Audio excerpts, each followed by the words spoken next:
नमस्कार मित्रों, मैं आज फिर से अपने चैनल पर आप लोगों के लिए कुछ महत्वपूर्ण मंत्रों को लेकर के आया हूं, जो आप लोगों के लिए निश्चित रूप से लाभप्रद होगा।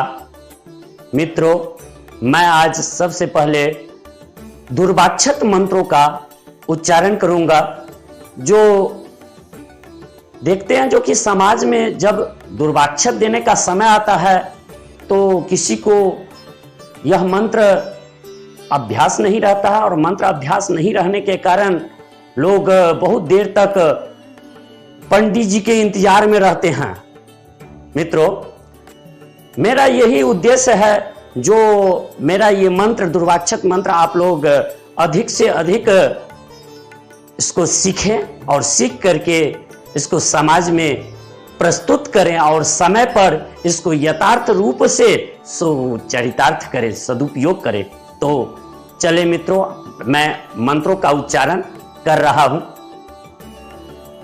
ओम आ ब्रह्मण ब्राह्मणो ब्रह्मवर्चसी जायता महाराष्ट्रे राजन्यः शूर ईशव्योति व्याधि महारथो जायताम दोग्ध्री धेनुर्वोढ़ा नड्वाणाशु शक्ति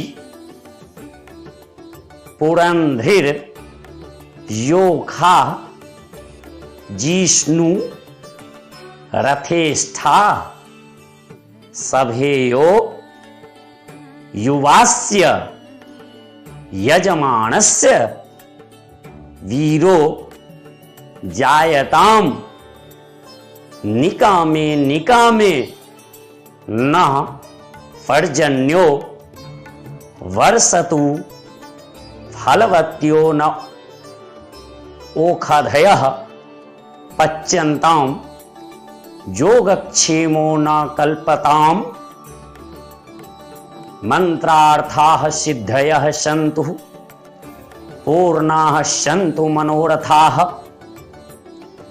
शत्रूणां बुद्धिनाशोस्तु मित्राणां मुदयस्तव। इन्हीं शब्दों के साथ वधू को आशीर्वाद दे रहे हैं। वर वधू को तो वर को दीर्घायु भव, वधू को सौभाग्यवती भव इत्यादि आशीर्वादात्मक शब्दों से ये आशीर्वचन देना चाहिए। ये 5, 7, 9 अधिक से अधिक की संख्या में ब्राह्मणों को ये दुर्वाक्षत मंत्रों का उच्चारण करके आशीर्वाद देना चाहिए। और यह जो दुर्वाक्षत मंत्र सभी शुभ अवसरों पर, जैसे मुंडन, उपनयन संस्कार, विवाह आदि समारोहों पर यह उपयोगी साबित होगा। मित्रों, अब जो हमारा अगला मंत्र है वह है, हम लोग जब यज्ञोपवीत धारण करते हैं तो उस समय में सबसे पहले तो यज्ञोपवीत अभिमंत्रित करने की समस्या आ जाती है। किसी न किसी रूप में अगर यज्ञोपवीत हम बना लेते हैं तो उसका अभिमंत्रित करना हमारे लिए कठिन हो जाता है। तो ये भी सामवेदी और यजुर्वेदी अर्थात वाजस्नेयी और छंदों के लिए अलग अलग मंत्र हैं, तो वो मैं उच्चारण करने जा रहा हूं। वाजस्नेयी के जो मंत्र हैं वो इस प्रकार है।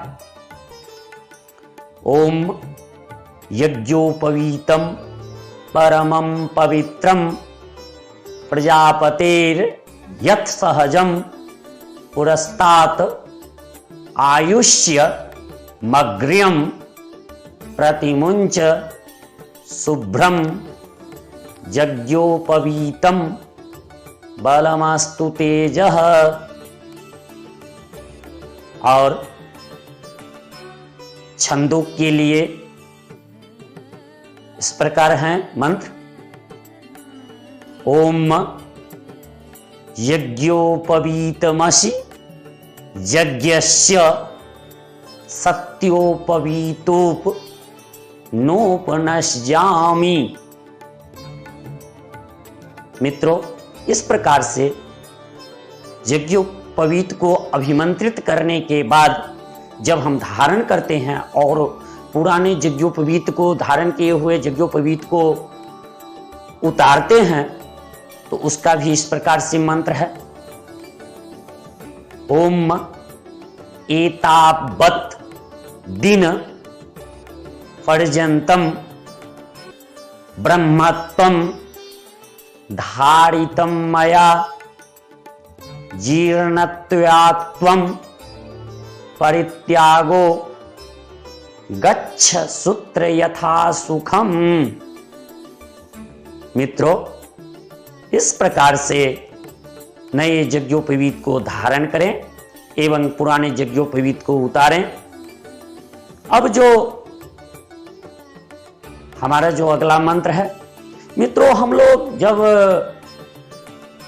सवेरे के समय में अपने बिस्तर को त्याग करके उठते हैं तो सबसे पहले हमें अपने दोनों हाथों को अंजलिबद्ध करके, अंजलि के रूप में करके दर्शन करना चाहिए और दोनों हाथों को दर्शन करते हुए इन मंत्रों का उच्चारण करना चाहिए। वह है कराग्रे वस्ति रुद्र, कर मध्ये तु जनार्दन, कर मूले वशीत ब्रह्मा, प्रभाते कर दर्शनम। इसी तरह जब हम बिस्तर छोड़ करके नीचे पृथ्वी माता, जब हम बिस्तर को त्याग करके नीचे पांव रखते हैं तो उस समय में पृथ्वी माता को प्रणाम करते हुए हमें इन मंत्रों का उच्चारण करना चाहिए। वो मंत्र है समुद्र वसने देवी पर्वत स्तन मंडले विष्णु पत्नी नमस्तुभ्यम पादस्पर्शम क्षमस्व में। इस प्रकार से पृथ्वी माता को प्रणाम करते हुए अपने नित्य कर्म की ओर प्रेरित होना चाहिए हर एक मनुष्यों को, और दैनिक जो अपने नित्य नैमित्तिक जो पूजन का कार्य वो निश्चित रूप से करना चाहिए। मित्रों, इस प्रकार से आज मैं इतना कह करके विदा लेता हूं।